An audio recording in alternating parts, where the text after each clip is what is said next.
Okay, so this is going to be a really weird video to record, I'm not going to lie, because I have so many thoughts and just feelings and emotions overall just roaming around my brain right now that I really can't express enough in words in this next, 8 or 9 minutes if I'm being perfectly honest. But nevertheless, Chelsea have drawn 0-0 with Brighton at Stamford Bridge just there, and yeah, obviously a game massively overshadowed by the events that, preceded it, with the fans protesting from half four onwards, which was just absolutely unbelievable. And once again, I want to reiterate, like I did in my video a few minutes ago, or a few hours ago I should say, mad respect to every single fan, not even just Chelsea fans, to every fan in general that showed up in their numbers and just, applauded what was clearly, the right thing to do, which was leaving the European Super League, which it does look like we have done. Even though we haven't officially done it yet, we might have done it by the time this video goes live, but even still, it's a massive, monumental, historic day for football in terms of, the greed just being cut out of it. And even though there is a lot of greed still left, don't get me wrong, UEFA, FIFA, the Premier League, etc., and all the general leagues,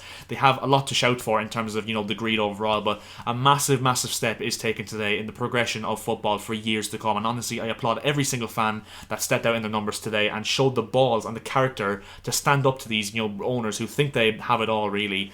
But yeah, it just goes to show the power of fans. But nevertheless, Chelsea 0, Brighton 0, and overall, I can't help but feel a little bit, disappointed in terms of the performance from the players overall, because these players witnessed it firsthand, the absolute scenes of carnage and just uproar before the game, when the fans were protesting outside Stamford Bridge, and you've seen Petr Cech, who had to come out and, give an impassionate speak to the fans to actually let them in the ground in the first place, let alone actually, doing anything else. But nevertheless, I thought it would feed into the players a little bit. I thought they would have a little bit of passion on show to stand up for the European Super League and just make their voices heard on the pitch with their feet in playing the game tonight. But overall, it seemed like a dead performance with little to no motivation, and it just really did seem like, yeah, a really dead game. And overall, it was a terrible game from a neutral perspective. And to be honest, we were actually really lucky to come away with a point, because Brighton had some really good chances in the second half. Adam Lallana missed a really good chance. I think Danny Welbeck hit the crossbar, and even with the fact that Ben White got sent off in injury time, we still couldn't capitalise on any chance we had during the game. We barely created any chances whatsoever. It was slow from the first and the second third. Honestly, it was really nothing. It was just passing sideways and backwards and huffing and puffing like we've usually done, in most games under Thomas Tuchel. But we've just managed to find an edge in most games and get that solitary goal because we're so strong at the back. But overall, yeah, I can't help but feel a little bit disappointed with the result. But overall, this is why I'm conflicting in emotions right now, because on the bright side, at least we get to see our club, play like normal, like a few days ago. I mean, honestly, I can't express how unbelievable feeling that is and how mental a day this has been overall in football. And I can safely say, if Chelsea did not play today and this result never happened, I would be overwhelmed, and I'd be, just fueled by adrenaline and just sheer emotion, because honestly, even still, I really am, because I just can't put into words how proud, first of all, I am of the worldwide fan base, especially in England, especially these Chelsea protesters who did, of course, make their voices heard in full today, and also of the fact that, Manchester City and Chelsea and those kind of clubs are, leaving the European Super League, which, as we all know, if you want to go and check out my other videos for my opinions on that, an absolutely ridiculous idea that was just, fueled by greed and money and selfishness, everything like that. So honestly, it's a really, really conflicting day, especially if you are a Chelsea fan, because no doubt every other fan of every other club at this moment in time, or most clubs anyway, will feel, relieved and, rejuvenated to some point as a football fan. The fact that we're just slowly but surely getting our football back, even though it's only been 48 hours since this Super League has been announced. It's been the most depressing and degrading 48 hours in football history, I'm not going to lie here. And yeah, that's why once again I reiterate, it's just such a weird game for me to comment on, simply because of the fact that the result was really poor, even though it's not the end of the world, because we still have moved into the top four. And of course West Ham, who lost to Newcastle on Saturday, and Liverpool, who of course themselves drew 1-1 at Leeds last night. So we've really lost no ground whatsoever in the Champions League race, but it really would have been nice to make ground on them and obviously solidify ourselves within the top four. We could have gone above Leicester tonight as well, with their game being played on Thursday against West Brom. And yeah, it was a really winnable game as well, because if you look at our run-in, probably Brighton was the easiest game we're actually going to have, because we still have to play Leicester, Manchester City, Aston Villa, Arsenal, and then we have to play Real Madrid over two legs, with an FA Cup final against Leicester steeped in the middle of that as well. So we have a really, really tough run, and we have absolutely no easy games. Every single game between now and the end of the season is quite simply a cup final. And yeah, that's why I said tonight was a really frustrating game, because it was a real opportunity to get 3 nailed on points. But of course, we've proved in the end, and of course Brighton have proved, that there is no nailed on points in the Premier League, hence strengthening the fact as to why this European Super League was in the first place, after Florentino Perez going on about all this bullshit that, oh, the smaller teams are irrelevant in the Premier League and stuff like that.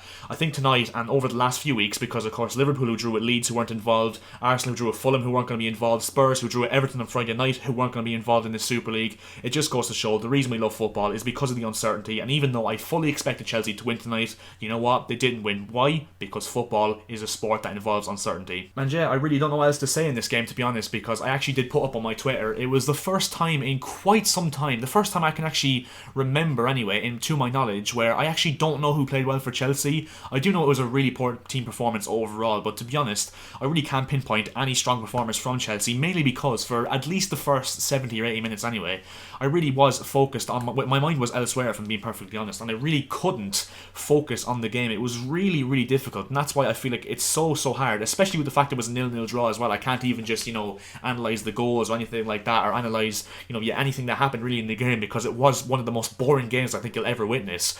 But yeah, that's why this video is going to be really, really hard to probably watch, so I really do apologise for that, and it definitely has been really, really difficult to record, I will tell you that for a fact. But yeah, overall, regarding the European Super League, because to be honest, this game in mind, I think the only thing we can actually go on to now and talking about is the European Super League, and where does it leave us now, because there's been a lot of conflicting rumours over the last hour or so, especially during the game, that of course every team is still up for this European Super League. It does look like at this moment in time, but I firmly believe now that Manchester City and Chelsea are apparently the two first clubs to leave. I think it will create a domino effect for the other clubs to leave, simply because I just don't think they can have a European Super League without Man City, Chelsea, Bayern Munich or PSG, or Borussia Dortmund for that matter, if I'm being perfectly honest. And yeah, especially if another club leaves after that, I think it's, game over for the European Super League. And Florentino Perez, as I speak, and as you're probably watching this video, is in an interview as well, updating the whole European Super League with the fact that Chelsea and City have allegedly left, which should be really interesting to see, because that clown will say absolutely anything, so it's really interesting to see the absolute shit that comes out of his ass today. The moral of today, I think, is that the fans outperformed the Chelsea players today, and overall it was a draw in Chelsea's season that wasn't significant whatsoever, and obviously does a little bit dent our chances of top 4, but nevertheless I think this was a massive victory for the fans, and just Chelsea fans in general. To be honest, my man of the match, Chelsea fans. I mean, fair play. I tip my hat to you, honestly. I really, really do, because even though the trim is just, lockdown trim has come out to full effect nevertheless, but you know what? The Chelsea fans have really, really made me and a lot of people proud today, so yeah, fair play to them. But yeah, I think that is where we're going to leave this video. Chelsea 0, Brighton 0, and of course we do move on to the weekend now, where we do play West Ham, I think, on Saturday, and then we have our Champions League semi-final next weekend, or next week I should say, against Real Madrid, managed of course by Florentino Perez. So hopefully we can put the final nail in his fucking coffin, because honestly he's an absolute dip. If you did enjoy this video, please make sure to leave a like, because it means more than you guys could ever imagine leaving a like. It helps me out massively in getting this channel discovered in the YouTube algorithm, and also if you could subscribe to the channel as well. We are looking to hit 1.6k subscribers on this channel as soon as we possibly can, and yeah, make sure to leave a like and show your support in the comment section below if you are seeing positive news and hoping that the European Super League is officially cancelled. And yeah, thanks very much for watching, and I'll see you guys in my next video. A victory for football, I think it's fair to say, but definitely not for Chelsea Football Club. But yeah, nevertheless, our club will still exist tomorrow hopefully, and yeah, see ya.